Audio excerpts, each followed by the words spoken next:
इसीलिए त्रिपुरा में जरूरी चीजों का स्टॉक बनाए रखना सरकार के सामने अब बड़ी चुनौती हो गई है और खासतौर पर पेट्रोल का किफायत से इस्तेमाल करने को कहा जा रहा है। सरकार ने पेट्रोल की बिक्री को भी अब सीमित कर दिया है। खबर है कि त्रिपुरा के पास केवल 8 दिन का पेट्रोल बचा हुआ है और सिर्फ 5 दिन का डीजल बचा हुआ है। त्रिपुरा का हाल श्रीलंका की तरह तंगहाली वाला नहीं है। राज्य के पास खरीदने के पैसे की कोई कमी नहीं है, लेकिन कुदरत ने राज्य को लाचार कर दिया है और बाढ़ के कारण त्रिपुरा तक पहुंचने के रास्ते सब कुछ ठप हो गए हैं। रेल रूट पूरी तरह से बंद है और अगले कुछ दिनों में खुलने के कोई आसार भी नहीं दिख रहे हैं। वहां पर नियम लागू कर दिया गया है कि मोटरसाइकिल या स्कूटर के लिए केवल 200 रुपए का पेट्रोल मिलेगा और कार के लिए केवल 1000 रुपए का।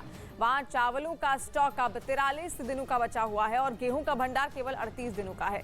मतलब ये कि अगर ज्यादा लंबे वक्त तक सप्लाई ठप हुई तो खाने के लाले पड़ जाएंगे और इसीलिए सरकार ने अभी से ये सोचना शुरू कर दिया है कि जरूरी चीजें किस रास्ते से त्रिपुरा तक पहुंचाई जा सके। इसके लिए समुद्री रास्ते को चुने जाने की भी खबर सामने आ रही है और दावा किया जा रहा है कि बांग्लादेश का चटगांव पोर्ट त्रिपुरा के काम आ सकता है। त्रिपुरा की सीमा बांग्लादेश से लगती है और बांग्लादेश की चटगांव बंदरगाह से त्रिपुरा की दूरी ज्यादा नहीं है और पश्चिम बंगाल के हल्दिया से चलकर जहाज अगर बांग्लादेश की इस चटगांव बंदरगाह पर पहुंचते हैं और वहां से सड़क के रास्ते सामान त्रिपुरा भेजा जाता है तो मुसीबत का हल आराम से निकला जा सकता है,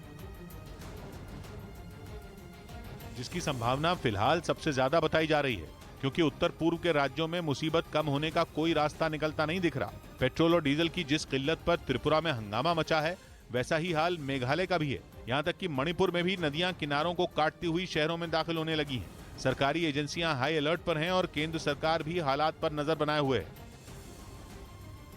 और इस वक्त की बड़ी खबर आ रही है जम्मू कश्मीर से, जम्मू कश्मीर के श्रीनगर से आ रही है, जहां पर कोठी बाग थाने में आग लग गई है। बड़ी खबर, पूरा स्टेशन आग की लपटों में घिरा हुआ है। श्रीनगर के कोठी बाग थाने में दरअसल ये आग लगी है। इस वक्त की बड़ी खबर, तस्वीरें भी आप देखिए किस तरीके से धू धू कर पूरा पुलिस स्टेशन जल रहा है। जम्मू कश्मीर के श्रीनगर के कोठी बाग का ये पुलिस स्टेशन है। पुलिस स्टेशन में पूरी तरीके से आग लग गई है और धुआं लगातार उठ रहा है। दमकल की गाड़ियों की आवाज भी आप सुन सकते होंगे, सायरन लगातार बज रहे हैं ताकि वहां पर अलर्ट जारी कर दिया जाए और लोग आसपास जो है वो सुरक्षित स्थानों पर चले जाएं। तो ऐसे में स्थिति आप देखिए किस तरीके से भयंकर आग लगी है।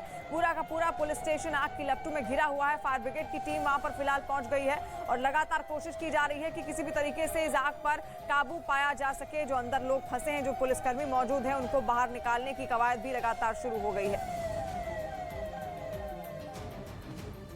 वहीं खबर है कि अफगानिस्तान के पंशीर प्रांत में तालिबान शासन के खिलाफ नए सिरे से जंग शुरू हो गई। पिछले साल अगस्त में अफगानिस्तान की सत्ता पर काबिज होने के बाद से तालिबान को इस इलाके में लगातार विरोध का सामना करना पड़ रहा है और पश्चिमी मीडिया की एक रिपोर्ट के मुताबिक अब एनआरएफ यानी नेशनल रेजिस्टेंस फ्रंट से जुड़े लड़ाकों ने पंशीर में तालिबान के खिलाफ गिरेला युद्ध छेड़ दिया है, जिसके तहत दुश्मन पर छुपकर हमला किया जाता है। ये हमला अचानक भी होता है और घातक भी, मतलब ऐसा कि दुश्मन को संभलने का मौका ही न मिले। खबर है कि एनआरएफ की अगुवाई अहमद मसूद कर रहे हैं, जो पंशीर के शेर माने जाने वाले अहमद शाह मसूद के बेटे हैं, जिन्होंने जीते जी तालिबान को कभी पंशीर पर कब्जा नहीं करने दिया था। ये भी पता चला है कि तालिबान के खिलाफ इस अभियान में एनआरएफ को अफगानिस्तान के पूर्व राष्ट्रपति अमरुल्लाह सालेह और अफगान सेना के पूर्व सैनिकों का भी समर्थन हासिल है। और खबर है कि पंशीर में तालिबान के खिलाफ इस जंग की शुरुआत उस वक्त हुई जब तालिबान ने पंशीर के एक मौलाना को गिरफ्तार करने की कोशिश की थी, जिन्होंने आदेश दिया था कि पंशीर में ईद तालिबान सरकार की तय तारीख पर नहीं बल्कि उसके एक दिन बाद मनाई जाएगी। खबर है कि इस आदेश से बौखलाए तालिबान ने मौलाना की गिरफ्तारी के लिए अपनी सेना भेज दी थी,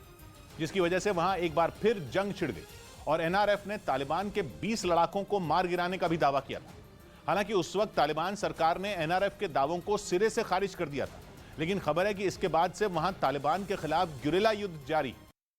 और बड़ी खबर आ रही है, यूक्रेन की अदालत में एक रूसी सैनिक को उम्र कैद की सजा देने की मांग की गई है। 28 फरवरी को रूसी सैनिक ने सुमई में यूक्रेन के आम नागरिक को सिर में गोली मार दी थी, जिसके बाद उस बुजुर्ग की मौके पर ही मौत हो गई और रूसी सैनिक ने कहा कि उसने अपने अधिकारी के आदेश पर इस घटना को अंजाम दिया था।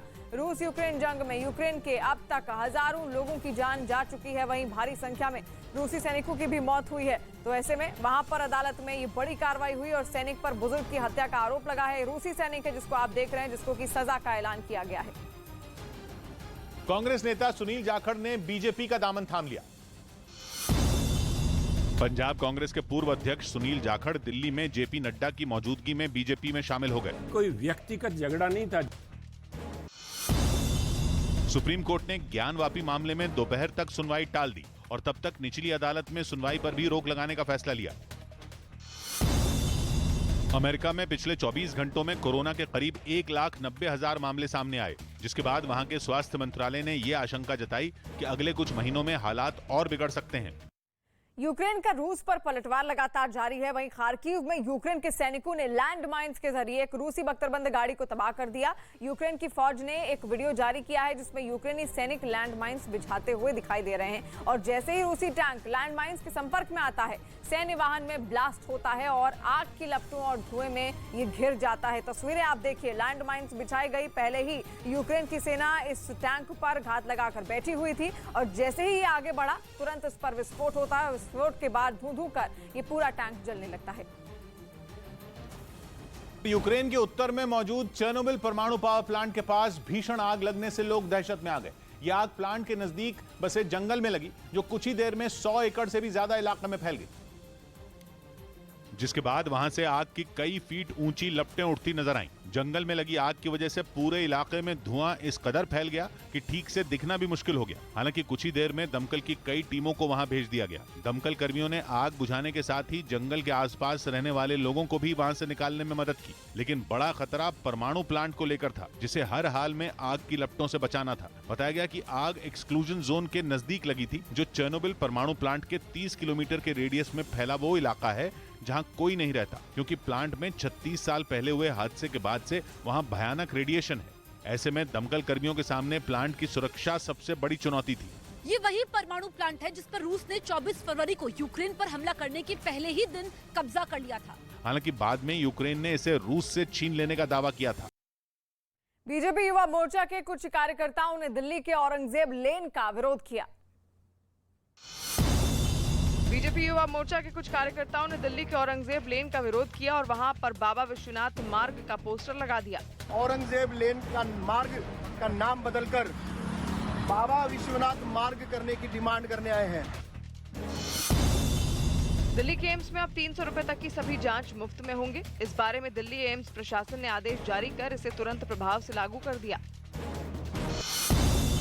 मध्य प्रदेश के ग्वालियर में कुछ लोगों ने चोरी के शक में एक लड़के की जमकर पिटाई की। मारपीट का वीडियो वायरल होने के बाद पुलिस भी हरकत में आई और आरोपियों पर कार्रवाई का भरोसा दिया। यूक्रेन की सेना ने एक वीडियो जारी किया जिसमें जेलेंस्की के जवान समंदर में लगाई जाने वाली बारूदी सुरंग को नष्ट करते दिखाई दिए। ये वीडियो यूक्रेन के ओदेसा इलाके का बताया गया, जहां यूक्रेन के सैनिकों को समंदर किनारे एक बड़ी सी माइन यानी समुद्र में लगाई जाने वाली बारूदी सुरंग नजर आई। यूक्रेन ने आरोप लगाया कि यह बम रूस का है, जो पानी में बहकर किनारे आ गया, जिस पर नजर पड़ते ही सैनिकों ने पहले उसकी जांच की। जब उन्हें कोई खतरा महसूस नहीं हुआ तो उसे खोलकर देखा गया। इसके बाद उसे दूर ले जाकर एक गड्ढे में डाला और फिर नष्ट कर दिया गया। यूक्रेन का इल्जाम है कि रूस ऐसे बमों का लगातार इस्तेमाल कर रहा है, इसलिए समुद्री तटों पर भी उसके जवान नजर बनाए हुए हैं।